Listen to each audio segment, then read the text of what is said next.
May kasama ka na kaya para hindi ka na ano. Tingin na sa atin professional. Pag mag-isa mukhang ano eh.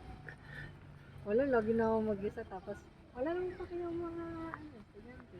Sabagay, ano na ngayon. Hindi kagaya nung ulang panahon. Pag nakakita ng kakaiba, bubulungan. Tapos ano. Yung sa UP na ano, kaso layo naman eh. Ay, gusto ko nga, naisip ko na nga din yung sa UP. Oo nga eh, parang maganda dun eh. Kaso, ano tayo doon? ano naman yata, hindi ko alam kung may bayad o ano, maraming tao. Walang bayad sa UP. Maraming tao, gano'n. Siguro maraming tao sa park, pero hindi ganun ka-crowded. Pag okay na ako magmotor uli. Di pa ako nakapagmotor uli. Grabe. Ayun, malapit lang to. Masyado lang maraming kinaliwa yung grab na ako. Kaya nga, Pero mas okay kung nakamotor tayo eh. Parang ano, sanayin mo muna. tipid na din may yung... helmet naman ako dun sa e-bike ko. Alam mo, nung bata tayo, dyan tayo lagi. Kasi laging sunod-sunod. Oh. So, dito tayo lagi. May daan ba dyan? Nalibot ko na to eh. Nakakita pa nga sa akin na nadapa ako yung mga estudyante. Paano? Ang dapa ko dun sa ano yung... Dapa din, hindi yung tisod lang? Hindi, nag-slide ako sa hagdan.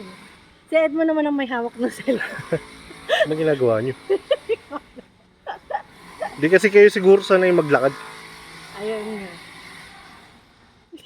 Grabe si Edmond kawawa eh. Buti yan din ang sugat yung mukha eh. Yun agad yung Tumama yung mukha eh. Okay lang sana, natitisod naman yung ano, normal na yun.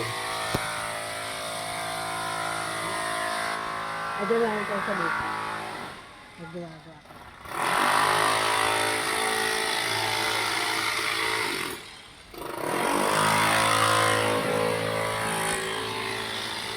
Kailangan makakasampu ba tayo nito?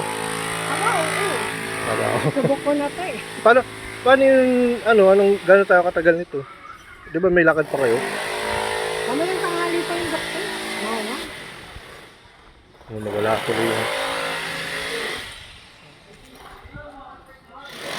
Ba't may mga tao dito? Siguro dahil may takot. May school din kumakatabi eh. Pero pag mahapon talaga, Ayos yung school nila, may magandang tambayan. ayun nga eh, yung sa ministry pa. Sa inyo din ah. Ayun, yung university. Oo. 7. Titigil ako. Sabi mo na pag